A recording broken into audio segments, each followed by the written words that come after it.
بسم اللہ الرحمن الرحیم۔ جب مذکورہ ڈھنڈورچی مکہ کے بازار میں داخل ہو گیا تو اس کے پیچھے چند دوسرے افراد کہ وہ بھی دراصل ہرکارے ہی تھے،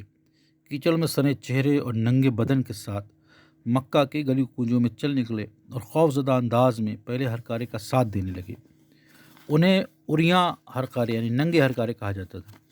ہرکاروں کا ننگا ہونا اس بات کی علامت تھی کہ عنقریب ایک بہت بڑی آفت آنے والی ہے، اور وہ ہرکارے بھی کچھ اس انداز میں چیخ پکار رہے تھے کہ گویا مسلمان ابھی اور اسی وقت مکہ کے قافلے کو تاراج کرنے میں مصروف ہو جائیں گے۔ البتہ ان حرکتوں میں جو مقصد تھا وہ یہ تھا کہ وہ مکہ والوں کو اکسائیں تاکہ وہ اپنے قافلے کی نجات کے لیے فوراً اٹھ کھڑے ہوں۔ صرف چند ہی گھنٹوں میں 950 جنگجو مرد 700 اونٹوں اور 100 گھوڑوں کی مدد سے مسلمانوں کے مقابلے پر جانے کے لیے تیار ہو گئے۔ مکہ کے مردوں کے علاوہ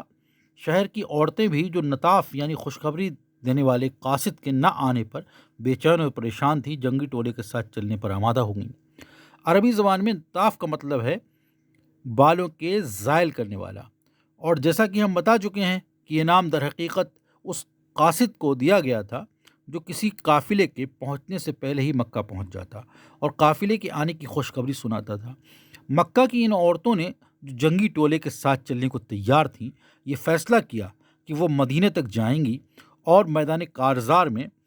حاضر ہو کر کے مکہ کے جنگجوؤں کو مسلمانوں کے قتل عام پر اکسائیں گی۔ ہتھیار بند مردوں، بے شمار اونٹوں، تیز رفتار گھوڑوں پر مشتمل طاقتور فوج کے آمادہ ہونے کے علاوہ جنگی خرچے پورے کرنے کے لیے مکہ کے شہر میں چند گھنٹوں کے اندر اندر 2,50,000 درہم کا چندہ بھی جمع ہو گیا۔ اس سے پہلے یہ دیکھنے میں نہیں آیا تھا کہ مکہ کے تاجروں کی طرف سے اتنی کم مدت میں اتنی بڑی رقم ادا کی گئی ہو۔ اس کی یہ وجہ تھی کہ اس سے پہلے مکہ کے سوداگروں کو اپنا منافع اتنے خطرے میں نظر نہیں آیا تھا، لیکن اس وقت انہیں احساس ہوا کہ مسلمانوں کی جوابی کارروائیاں ان کے لیے خطرناک صورتحال اختیار کرتی جا رہی ہیں، لہٰذا